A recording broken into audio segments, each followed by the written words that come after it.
बिस्मिल्लाहिर्रहमानिर्रहीम। लाखों करोड़ों दुरूदो सलाम मोहम्मद मुस्तफ़ा सल्लल्लाहु अलैहि वसल्लम और आले मोहम्मद पर। मैं हूं उमर दराज गोंदल।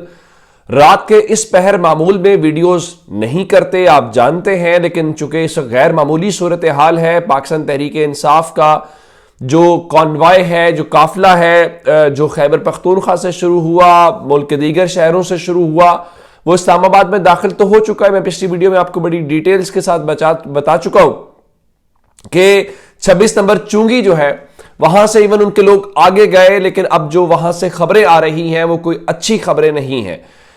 मैं आपको बताना चाहता हूं कि अब से थोड़ी देर पहले जो मोहसिन नकवी हैं उन्होंने एक प्रेस टॉक की, और ये प्रेस टॉक उसके बाद थी जब इन्होंने बैरिस्टर गौहर को एक बार फिर अडयाला जेल भेजा, और अडयाला जेल जो है उनकी इमरान खान से मुलाकात हुई है। अब जो मोहसिन नकवी हैं उन्होंने कहा जी बैरिस्टर गौहर ने जेल में 2 मुलाकातें की और मेरी इंफॉर्मेशन यह है कि उनको वहां से अप्रूवल मिल गई। उनकी पार्टी में कौन लीडर है कौन नहीं, हमें फाइनल जवाब नहीं आया।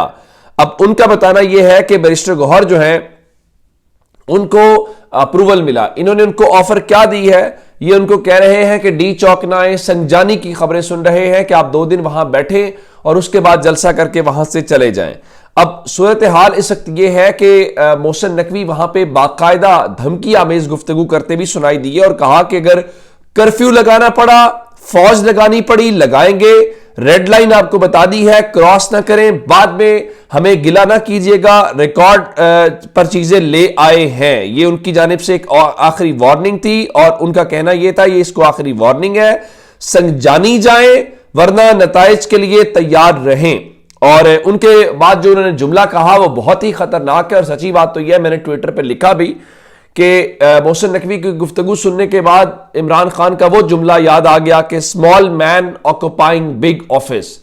कैसे उन्होंने कहा जी कितनी देर लगती है, रेंजर्स ने 5 मिनट फायरिंग करनी है, उसके बाद वहां बंदा नजर नहीं आएगा, लेकिन हम लोग कह रहे हैं सबर सबर सबर। मेरा ख्याल ये है, इससे पहले हमने मोहसिन नकवी को यह सुना था कहते हुए कि जी वो बलूचिस्तान वाले मामले के ऊपर SHO की बात की। फिर मोहसिन नकवी का ख्याल यह है कि वो पंजाब में था तो उसको सारी सपोर्ट हासिल थी, तो उसने इमरान खान का घर गिराया, सब कुछ किया। भाई अब आप एक वफाकी जिम्मेदारी के ऊपर हैं और दूसरी जानिब सूबे के आए हुए लोग हैं, सूबे का चीफ मिनिस्टर, बहुत कुछ है। अब वैसा नहीं है जैसा आप निगरान थे और आपके ऊपर दस्ते शफकत था।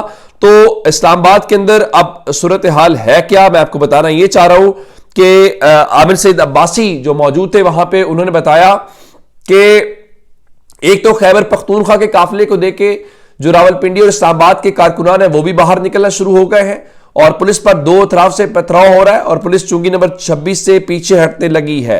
अच्छा, अब मोहसिन नकवी ने इस प्रेस कॉन्फ्रेंस के हवाले से यह कहा है कि 26 नंबर चुंगी पर एक रेंजर एहलकार को गोली लगी है, लेकिन जो तहरीक इंसाफ का दावा है, जो तहरीक इंसाफ के ऑफिशियल ट्विटर हैंडल से भी पोस्ट किया जा रहा है या रीट्वीट किया जा रहा है, वहां पे सूरत हाल इस वक्त ये है कि वो कह रहे हैं जी उनके जो कॉन्वॉय है या उनका जो काफिला है उसके ऊपर भी वो फायरिंग की बातें कर रहे हैं। अल्लाह करे कि ये खबरें झूठी हूं, दोनों तरफ से झूठी हूं, और पाकिस्तान ये डिजर्व नहीं करता, और पाकिस्तान इस वक्त इस पोजीशन के अंदर नहीं है। और जिस तरह आमिर सईद अब्बासी बता रहे थे कि पंजाब और दीगर लोग भी आना शुरू हो गए हैं, तो बशारत राजा जिनका ताल्लुक रावलपिंडी से है वो भी अवाम की जो बड़ी तादाद है उसके हमरा 26 नंबर चुंगी पहुंच गए हैं। और उसके अलावा इमरान खान की जो दोनों बहनें हैं अलीमा खान और उज़मा खान, वो भी 26 नंबर चुंगी पहुंच गई हैं, और कारकुनों ने उनको देखकर नारे शारे भी वहां पे लगाए हैं। अब सूरत हाल इस वक्त यह है कि 26 नंबर चुंगी के ऊपर मैच पड़ा हुआ है, वहां पे शदीद शेलिंग हो रही है, जो दोनों जानिब से इल्जामात लगाए गए हैं वो भी मैंने आपके सामने रखे हैं, लेकिन तहरीक इंसाफ अभी वहां से हट नहीं रही। अब आते हैं इस बात के ऊपर, इस वक्त टीवी चैनल्स के ऊपर क्या खबरें चलाई जा रही हैं।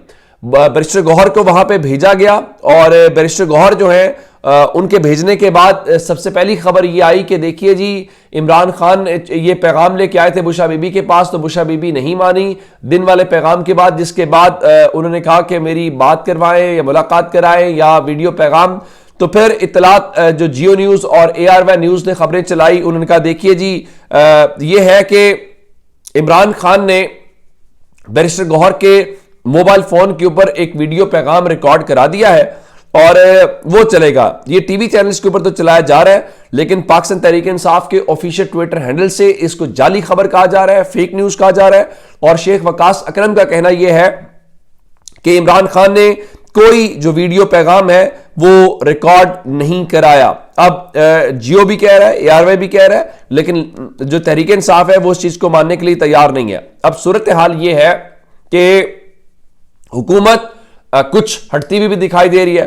بتایا گیا کہ بیرسٹر گوہر جو ہے عمران خان کے لیے پیغام لے کے گئے ہیں کہ جو اس قیدی ہیں, کیونکہ عمران خان نے کہا تھا کہ ہمارے تمام قیدیوں کو رہا کیا جائے, تو کہا گیا جی قیدیوں کی رہائی کے لیے کمیٹی بن سکتی ہے, اور اگر آپ نہ مانیں تو پھر مجمع میں جو ٹارگیٹڈ آپریشن ہے وہ کیا جا سکتا ہے. بھلا تحریک انصاف کو اب آپ ان چیزوں سے ڈرائیں گے تو اطلاعات یہ ہے کہ حکومت یہ آفر کر رہی ہے کہ ڈاکٹر یاسمین راشد, عمر سرفراز چیمہ, محمود رشید اور دیگر جتنے اسیران ہیں ان کی رہائی کے لیے ہم کمیٹی بنا سکتے ہیں, تو آپ مہربانی کریں, آپ پشاور موڑ چلے جائیں یا آپ سنگجانی چلے جائیں اور اس کے بعد جو آگے بات ہے بن جائے گی. لیکن اس اصل لڑائی گھمسان کی جو ہے وہ 26 نمبر چونگی کے اوپر ہے.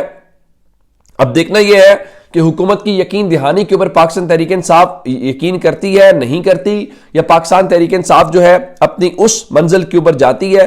پھر یہ بھی خبریں ہیں جس طرح محسن نقوی نے خود کہا کہ وہ اگر کرفیو لگانا پڑا تو لگائیں گے. اسلام آباد سے رپورٹرز یہ بتا رہے ہیں کہ رات کے اس پہر آرٹیکل 245 کے تحت اسلام آباد میں فوج بلانے کے متعلق بھی اجلاس ہوا ہے, اور وفاقی وزارت داخلہ میں اعلیٰ سطح کا یہ اجلاس ہوا ہے. تو اگلے چند گھنٹوں کے اندر صورتحال واضح ہو جائے گی. اب تحریک انصاف اس وقت جب ٹائم آپ دیکھ لیجئے, اس ٹائم سے صبح تک اب اور 3-4 گھنٹوں کے بعد تو ویسے ہی آپ جانتے ہیں کہ 7-8 بجے تو روشنی ہو جائے گی. تو تحریک انصاف کے پاس کل کا بھی ڈنر میں نے آپ کو بتایا تھا کہ 26 تک اپنی منزل تک پہنچنے کا ارادہ ہے. تو اب آپ دیکھ لیجئے کہ ان کا ٹائم کیا ہے. دوسری جانب جو حکومت ہے اس کے اندر سے بھی اختلافات کی خبریں آ رہی ہیں کہ بہت سارے لوگوں کا خیال یہ ہے کہ جی وہ اس احتجاج کو ٹھیک طرح سے ہینڈل نہیں کیا گیا, اور پھر ان کا خیال ہے جی اٹک سے ہی آگے نہیں آنے دینا چاہیے تھا. تو جب مذاکرات کی باتیں ہوئی ہیں تو ان مذاکرات کی باتوں کے اوپر جو ہے وہ بہت سارے لوگوں نے کہا جی وہ وزراء شامل نہیں ہو رہے تھے. لیکن اصل بات یہ ہے کہ اس بار بشرا بی بی شامل تھی. بشرا بی بی نے بہت سارے اندازوں کو غلط ثابت کیا. انہوں نے تحریک انصاف کے وہ لوگ جو ذرا مفاہمتی رویہ تھا یا اس طرح سے ریفر نہیں کرتے تھے, اس بار ان کو بھی ذرا کہا کہ بھائی ایسے ہو نہیں سکتا. اور آپ دیکھیے آج نتائج بالکل ڈیفرنٹ ہے. اب حکومت کہتی رہے, دیکھیں طاقت کا استعمال آپ کریں گے تو طاقت کے استعمال کے کوئی اچھے نتائج نہ کبھی پہلے آئے ہیں نہ اب آئے ہیں.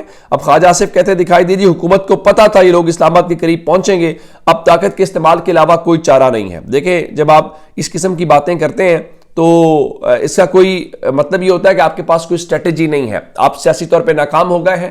اب آپ رحم و کرم کے اوپر ہیں, اب آپ ریاست کے پاس اس میں کوئی شک نہیں ہے, ڈنڈا یا بندوق تو ہوتی ہے, آپ چلا لیں گے, لیکن اس کا رد عمل کیا آئے گا یا اس سے مسئلہ حل ہوگا یا بگڑے گا, وہ اپنی جگہ کے اوپر موجود ہے. اب تحریک انصاف نے محسن نقوی کی پریس کانفرنس کے اوپر رد عمل دیا ہے, اور آپ جانتے ہیں کہ آج کل تحریک انصاف کی پریس ریلیز کون لکھ رہا ہے. ان کا جی محسن نقوی نہ بتائیں کہ ان کے منہ کو کتنا خون لگا ہوا ہے. عوام خوب اچھی طرح جانتے ہیں کہ ان کا واسطہ کس کماش کے ظالم اور سفاک کرداروں سے ہے. اور پھر ان کا کہ مزید انہوں نے کہا کہ محسن نقوی میں رتی برابر شرم و حیا باقی ہے, تو مسلح بندوبست اور رکاوٹیں ہٹا کر شہریوں کو دھمکانے کا سلسلہ بند کریں. لاکھوں پرامن مظاہرین کی آمد و رفت سے ایک گملہ بھی نہیں ٹوٹے گا. بس دعا اس وقت یہ ہے, جس طرح میں نے آپ کو بتایا دونوں جانب سے دعوے ہو رہے ہیں, یہ ٹھیک نہیں ہے. اس کے اوپر امریکہ کا رد عمل بھی آیا, وہ بھی آپ کو بتانا ضروری ہے. ان کے جو ترجمان ہے امریکی محکمہ خارجہ کے, پاکستان میں ہونے والے احتجاج سے متعلق انہوں نے جواب دیا اور کہا کہ پاکستان اور دنیا بھر میں آزادی اظہار اور پرامن اجتماع کی حمایت کرتے ہیں. پاکستانی حکام سے انسانی حقوق اور بنیادی آزادیوں کا احترام کرنے کا مطالبہ کرتے ہیں. تو اب دعا کی جا سکتی ہے کہ اللہ کرے کہ خیر سے اور خیر و عافیت سے چیزیں ہوں. اس وقت اسلام آباد کی صورتحال بہت کشیدہ ہے اور بہت کوئی اچھی یا حوصلہ افزا نہیں ہے. اپنا بہت سارا خیال رکھیے گا. خدا حافظ.